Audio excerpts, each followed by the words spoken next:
And we're going to talk about an interesting topic, a topic that everybody now wants to know about. The topic is the EB1A. As you know, EB2 is retrogress for India and for many other countries of the world.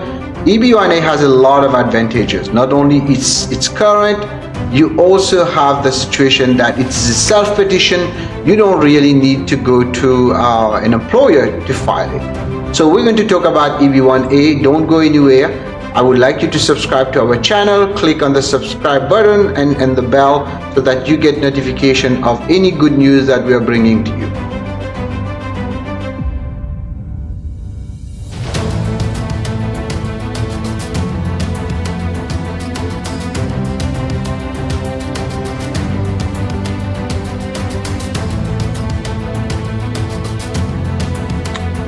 So EB1A. EB1A are for people of extraordinary abilities, right? And how do you prepare a case of extraordinary ability? How do you even prove that? Anybody can think that they are of extraordinary ability, but unfortunately, it's not really, it doesn't work for everybody to be of extraordinary ability according to the law, according to the EB1A. The truth is that we all have our own talents, but unfortunately those talents have to really be in alignment with what the United States need for you to get a green card through it. I might be good at anything. I'm very good at archery, but doesn't mean I am of extraordinary abilities, right? So this is where we can come in and help you, but I'm going to go over what you need to actually prove that, right? You need, out of 10 criteria, you have to prove 3 of them, okay? However, if you have one really big, like an Olympic medal, a Pulitzer Prize, or a Nobel Prize, one is good enough, you can get it. Now, even when you prove those 3, you still have to show how you're going to advance the interests of the United States. And all the 3 that you're going to be approving, you have to prove that it is continuous, and you are continually doing that, and it will benefit you, and you will work in that field when you get a green card. Because remember, you are not having an employer when you're filing this most of the time. So we're going to go into on few points, few tricks maybe of the trade. Unfortunately, we can't in one video go over all this. There are many points, but I'll try my best to cover one point at a time. Let us say you have a Pulitzer Prize. Well, these are the obvious cases that everybody can actually kind of prove. There's no big difficulties in doing that usually. But most people don't have that. But does that mean you still qualify for an EB1A? The answer is probably yes in some cases. So we're going to go over those, right? So first, you have to prove that you're of extraordinary ability in one of those fields: science, art, education, business, athletics, but it has to be through sustained national and international acclaim. It can be one-day thing, right? Well, if it is one day you want a medal, that's a different story, but nobody can do that really. They have to train, etc., be selected. So it has to be sustained. And by the time when we're filing the case, this thing has to be continuous, kind of. And that's where it gets tricky, because many times people don't get a job in that field immediately. They work in something else. But you have to show that you maintain sustain that national achievement. Now, in order to prove that, you can use evidence of many evidence, right? If of course you are a one-time deal, you just prove you won the Pulitzer Prize, you Oscar. Those are just one. You don't have to prove 3. But now, if you want to prove those 3 criteria are met, you must show that you continually worked in that area of expertise. For example, I'll take an example of a lawyer. Let's say he's a lawyer, but he's not practicing as a lawyer. You can't use that. I mean, it's very difficult to prove lawyers of extraordinary abilities oftentimes, but some do. So you can't just say, okay, I stopped practicing for a while, but now I want to go back. So that's where everybody gets in trouble many times, unless they're already in that field and they're continually practicing. So that person will continually work in that area of expertise. So the documentation that you can show is really listed on the adjudicator's field manual, where you will see how the adjudicating officer look at your case. Just as a footnote here, the USCIS adjudicator's field manual is very interesting. For lawyers who are listening, it might be really one of the best source to get your information. However, you need to also know the law. You can't just kind of go by what they are using. You also have to be creative. And that's one of the secrets of doing the EB1A, by the way. Be creative. Think outside the box. Because remember, that person who's coming to you is probably the cream, and that person is always thinking outside the box. How can you not think outside the box, right? So this is where a good lawyer will make a difference. Then you need to find documentation to prove that that person received some kind. Let's say we take the point number. I'm not listing the points here because everybody knows the points. You will see it online. It's all over the place. So I am going to take the points directly. So if you have to show that that person received a nationally or internationally recognized prizes or award of excellence in their field of endeavor, you need to show a major achievement, like a one-time achievement. That's one. And of course, you must provide how you were granted those awards. You cannot just say, I got them. And it has to come from a well-known entity, right? So now that's usually for those who are filing directly as well. So talking about an award, for example, which is one of the criteria that you can use out of the 10, you have to show where this award is coming from, okay? It cannot just be a Shah decides to give an award and that will be recognized, unless basically I made a name myself. So you have to go to the source of the award. Now, if you have a big organization, for example, and you can talk about Google, Microsoft, they're big enough, when they give an award, it can have a lot of weight. You can use that, right? But bottom line, some international organizations are not that well recognized in the US, so you need to dig and give a background of that organization. And the prize has to be awarded for excellence in that field, right? The beneficiaries should be recipient directly of this award. However, let's say this award was allocated to a group of people. You have to show the link, how you're linked to that group. What is your function in that group? You might still be able to prove that one criteria, okay? So now you will see that in those cases, when you have to do that, is that this individual was not specifically mentioned on that award. It was for a group of people, but if he formed part of that group, you might be able to use that to make your case, but you have to really go find a way to prove that he belonged to that group also, okay? He basically participated in it. He was very, very active in that group and things like that. So you will probably have to prove that. You will need letters from others. You will need basically the organization that awarded the award. They also might give you some kind of letter if possible. Anything. We have primary, secondary, and tertiary evidence. We pile them up and we can make the case. So now the other situation is, of course, those internal awards, and I talked about that. I'm kind of referring to my notes here.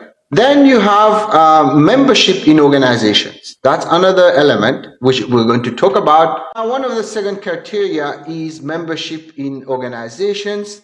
And now, what are you looking for there, right? So just to have a membership in a paid organization is not going to work. It has to be an organization that really is very selective. They take a certain kind of people that do qualify, and those are the organizations that we're looking for to prove that other second criteria, right? So they really pick up people outstanding in their achievements, and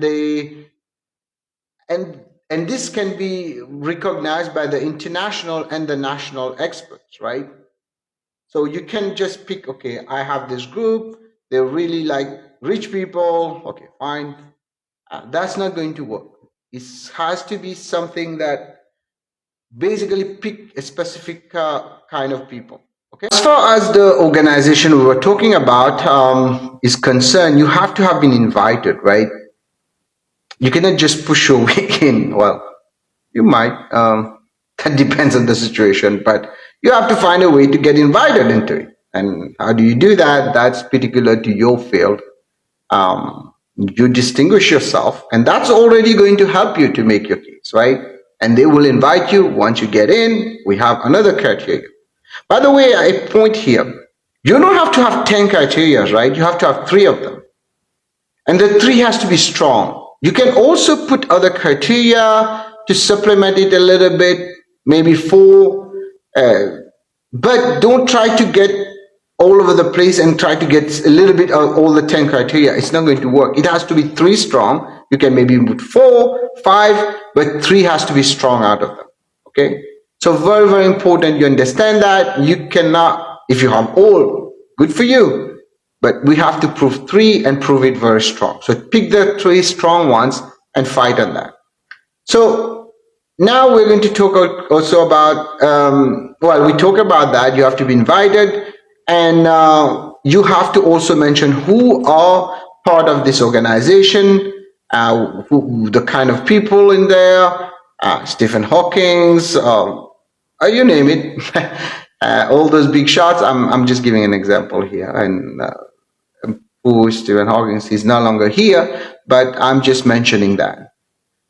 Well, sometimes some organization also have levels of membership, so you need to consider that too.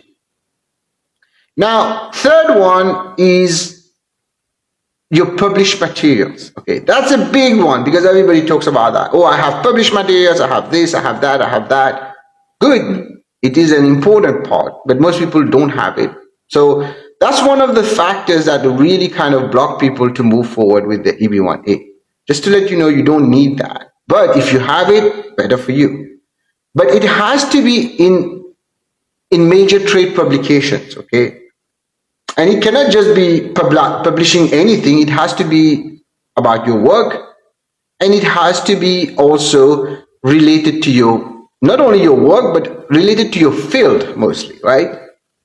And you have to put the title, the date, any necessary translation that is required. For example, let's say you're from India and you're doing an EB1A, everything was published in any language, right? Let's say Tamil, you have to translate that, okay? So everything is important. When you translate it, it has to be a very good translation. So I will recommend getting a professional translator to do that, okay? So now if you are showing something in terms of a video, for example, and we get that also not only in EB1A, when it comes to other cases, when we show videos, you need to get transcript of those, transcribe them, and give it to us because they're not going to watch the videos, okay? So make sure you do that, and especially if you had a major interview with major networks and stuff like that, get that going because they probably will not watch, and when we submit the case, it's usually on paper, and submitting that, they will probably not watch it. So make sure you get a transcript of that, and we can put that together in your package.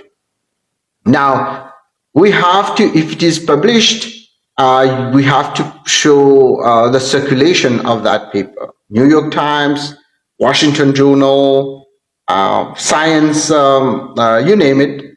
So we have to show that. Now we're going to talk about number one, judging the work of others. Many people ask me the question, well, how will I judge the work of others, right? Well, if you are in your organization, you're doing very well, there's a big chance other organization will invite you to review the work or check on the work of others. Not supervising, check and review and judge if they are doing something well. They're writing a code, they are coming with some app, they want you to judge it, that will work. But if it is in your course of work, in your internal organization, we cannot use it. Okay. As much as we can kind of use it to support why you're able to do this judging for the other companies, this in itself will not help. So for example, if your job is to really review the work of others in your organization, you're paid for that, you cannot really use that. But the competitor, for example, or another company just tell you, hey, you know what, you know this well, we want you to judge our work here. Well, not competitor, you might not be able to do that, but hey, if it is you're allowed, that's fine, right? So this is the kind of judge that you're talking about. Also, many organizations, they will organize some kind of event, and that's not part of your work, by the way, and they will want you to judge the work, like a young group, things like that. You can use those kind of event to supplement your case. So that's another point that you might get on your side, and that's number 4 in the criteria that you can use. Going back to the previous element again, number 4, if you peer review an article, a scholarly article by one of your peers, that's also considered that you're judging the work of others. Student, I was talking about that, like you have student contests oftentimes, organizations or major companies also organize that to get talents, etc. You also can use that, but it has to be related to your field. Now let's go to point number 5. This is to show that you have evidence of alien original scientific, scholarly, artistic, athletic, or business-related contributions in the major field, right? Of course, the work has to be original. Now, how much original? That's remain to be determined, because nothing is 100% original, to my opinion. I might be wrong, but there are many original things out there. But you have to, especially if you're an artist,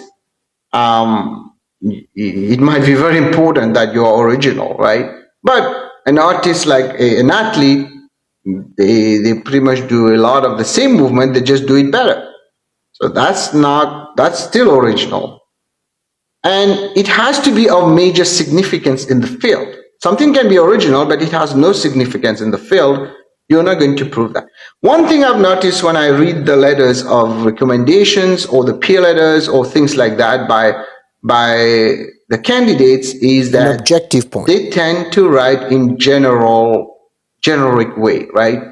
So what they do, the mistake they do is they don't really look at it point enough, and they tend to take their close friends to write the letters. So you might want to further the persons from you and writing objectively about you. It will make your case stronger. But that doesn't mean you cannot use someone who is your peer working with you to write the letters. It just makes it weaker. That's all. And everything in those cases depends on weight, right? It's like putting things on a scale, right? You need to pull the scale in your favor. Right, USCIS is going with the idea, okay, hold on a second. We will grant it, they are neutral, but you keep pulling, and all this gone together, you make a case and you win. Right, so in this case, you can provide testimonials, and testimonials doesn't have to be really kind of extravagant. The simpler, the better, okay? A lot of people will try to write legalese. We're not here to write legalese, right?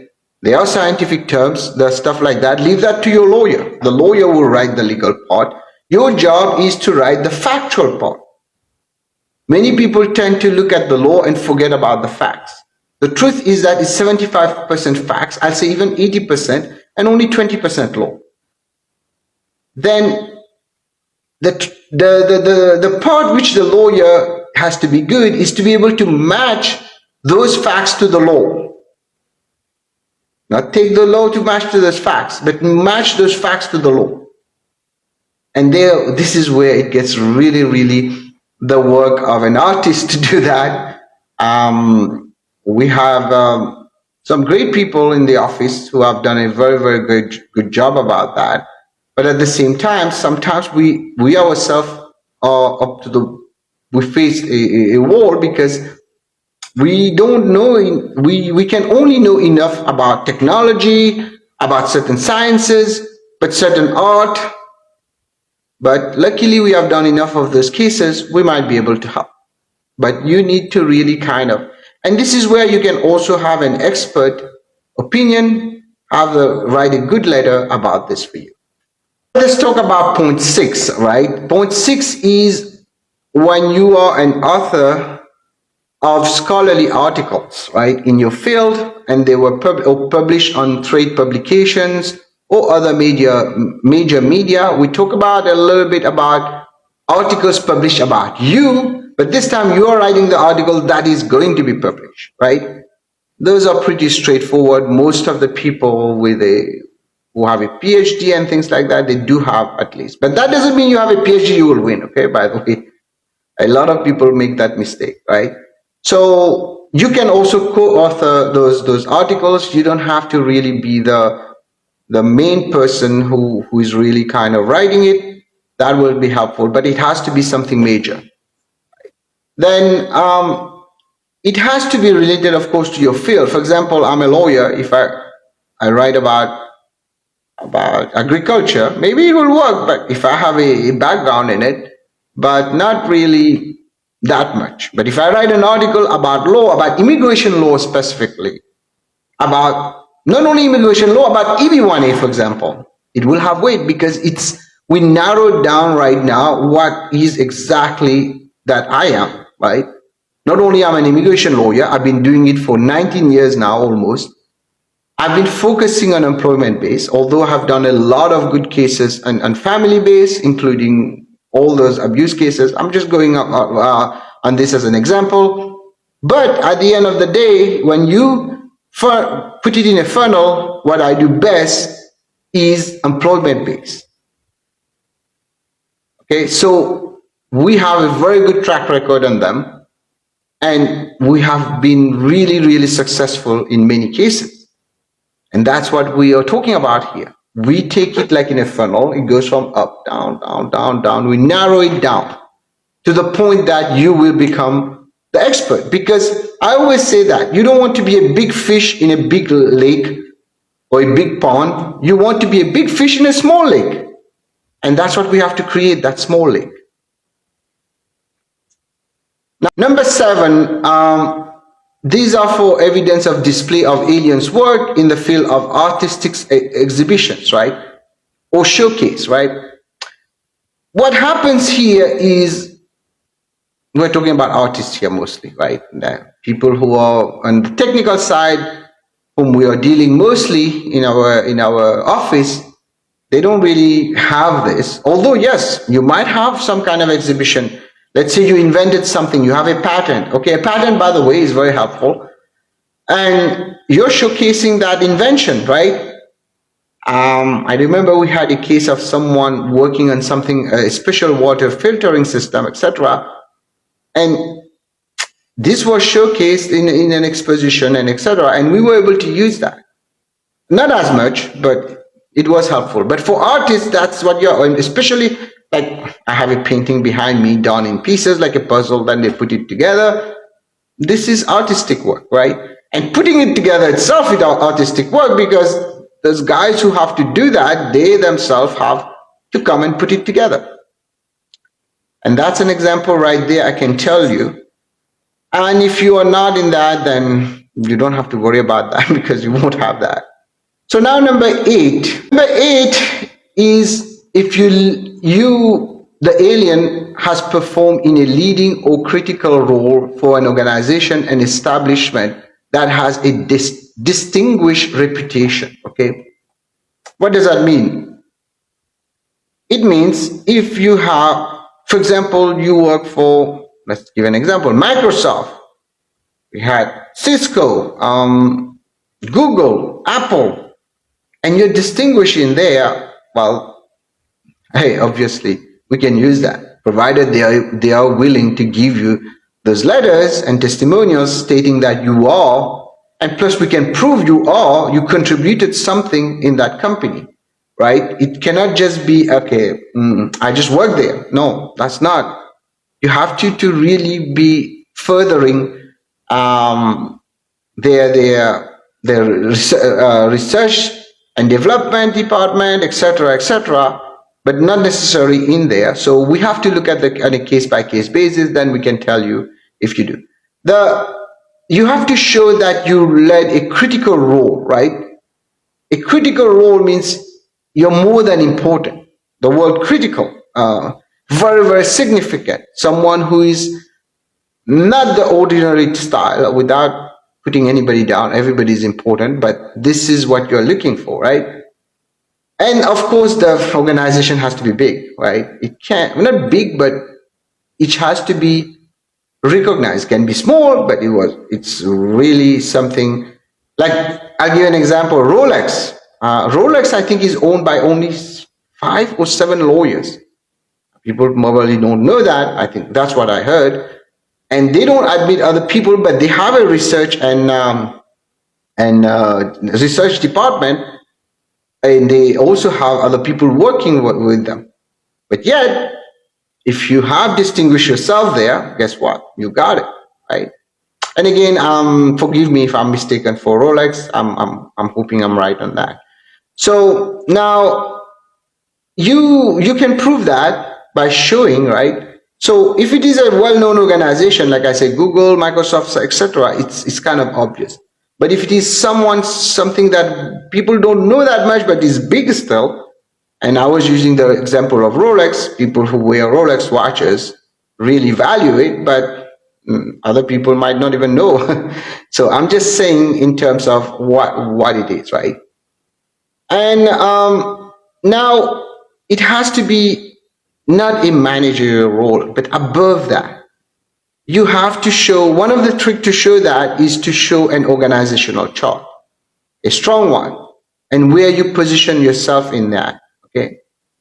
And show how you contributed to those activities in there. A lot of things to show, by the way. But remember, I'm going with all the 10 points here. You don't have to prove all the 10. We pick the best of 3, right? Now, you can provide letters from employers that were working with you, you were working for, and also you can provide other employees' letters, but that doesn't give that much weight sometimes, but you can prove that. But letters from the employer are the best, and if they support you, that would be great, okay? So now we're going to go to point 9. So we'll go now on point number 9, right? High salary. Amazingly good, this one, right? Because especially we are in the Bay Area, and I know this video is going around pretty much all over the world. So in the Bay Area, salary is pretty high compared to the peers, right? There are many ways to compare that. You don't have to go exactly by the market, but you can also look at what is around you. For example, other employees that are working together with you, because they're not paid that much directly. But then if you are overseas, how do you calculate that? You have to look at it from the geographical perspective. You cannot compare the salary of someone in America with the one in India, although now it's kind of matching. You need to use that geographical place. But salary is very, very interesting because many people have it. Most of the time, people who have extraordinary abilities, they do have that salary. So it's important that you look into that very, very closely, and you have to provide proof of that. And there are many ways to do that. And it depends also now how you're getting paid, right? Are you getting paid on a freelance, contractual, etc., etc. So those are details you have to really kind of. One of the ways to do that, I think USCIS has a statistics of list of websites you can use to go and compare the honored book. You have the salary comparison stuff online, but it has to be reliable. But you also can come up with alternative ways, right? Especially in your country. If we're doing any, by the way, an EB1A, we can file it from when you are sitting, for example, in Africa, India, we can bring you here. So in those cases, you need to look for the publications of what are the average, the mean salary of people, not only the mean, but you are doing better than them. And people often ask me, how much better? Well, that depends. If you're making twice, that's great. But if you're making better, we'll have to look at it because it's very hard to answer like that. The Bureau of Statistics have good data also. So you can use that. And you use the actual currency of your country to calculate that. You don't kind of go and convert it into dollars. Well, you can, it makes it easier. So that's number 9. Number 10 is evidence of commercial success. That person who invented, I'm going to use a quote from a movie, posted, in the beginning it didn't work actually. I think another company took it over and they did very well with it. They were very smart. What they did, interestingly, they started basically taking post-it and giving it to secretaries, to people in the office for free and tell them, hey, try it. And once they got the hook of it, everybody wanted it. I don't think now a lot of people use them because we are very much electronic, but it was a great invention, right? And now if you're an athlete or an artist, an actor, things like that, then you have to look at the box office, how much money the movie made, and that will be easy. You can have them on IMDb and all the stuff. IMB, I don't know. So you can find those stuff, right? And many people tend to think that they're not good enough, especially people who are very smart and have extraordinary ability. They tend to see themselves as not that great. And that's one of the issue we have, because I think it's something that they're humble people. So they tend to think they're not that great. And that's the part where you have to really boost that to show them that they are good enough to make the case. That's all we need. We need to pass the exam. We don't need to come out first. Although in this case, you are at the top of the top, right? So that's an important thing that I wanted to mention. Now, there is a test in the case. There's a case that kind of helps, is the Kazarian test. It's a case that was issued, and we have to show the quality of the evidence submitted, right? So the first part is to look at the things. The second is the evidence itself, because I can say I'm a great attorney, but if I cannot prove it, it doesn't make sense. Everybody can say he's good. I say I'm good. Well, sometimes I'm not good, but we have to prove it by evidence. For example, for me, I have been on the major news. I've won many awards. I'm still being listed as a top attorney on AVO, but that doesn't mean I'm on the top 5%. It just means that I'm good at what I do, and that's what we need. And then now the other thing that you have to prove is not have to prove. We said that earlier in the beginning. You have to prove that you have sustained national and international acclaim, right? You cannot say, okay, I did that like 10 years ago, now I'm fine. So, yes, we have this case where the quality of the evidence is going to be assessed, right? So we need to show that you have sustained this international and national acclaim, right? And you have not only raised up, but you have kept it, you have maintained it. And many times people have shifted, right? But still, it depends how long it has happened, etc. If you have kept in touch with it, you have continued doing other stuff. And then it is time sensitive, let's put it this way. Now there's one more thing. It has to, even though people see it as a national interest waiver requirement, it has to further the interest of the United States.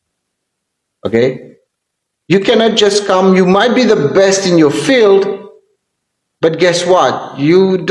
America doesn't really need that person, that kind of scientist, that kind of athlete, then it won't work. But many times we're able to find out that America will need it or might need it. I remember we did a case from Pakistan a long time ago, where it was a national interest waiver actually, where we had to show that a reporter was important. And one of the elements we used, one of the arguments we made is that this person is of national interest because we are trying to bring other countries to understand our values, and he has been writing about this all the time. And this will further the interest of the United States. And national interest waiver are more difficult when it comes to this part, because you have to be of national interest. Not only you have to be of interest in EB1A, you have to be of national interest. So almost like a doctor during COVID, a scientist working on nuclear technology, etc., right? So ladies and gentlemen, this is a video. I've tried my best. Yes, I've tried my best to compile as much as possible.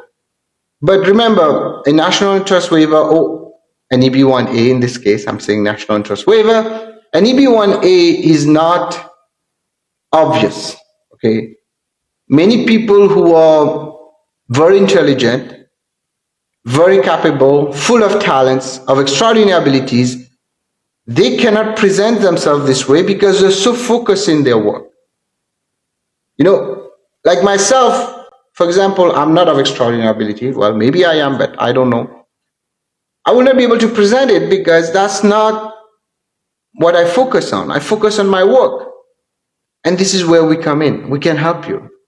We take that problem from you, we solve it.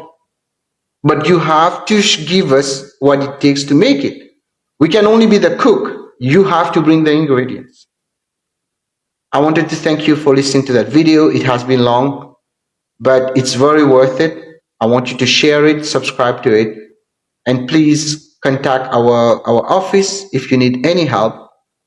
Anything I told you today is my opinion. You should not act or refrain to act solely on the information provided. You should contact an attorney if you have any questions. 510-742-5887 is our number to call. And if anything I missed in that, feel free to call or write under the comments, and I will try my best to answer. Good luck to you. Wish you all the best.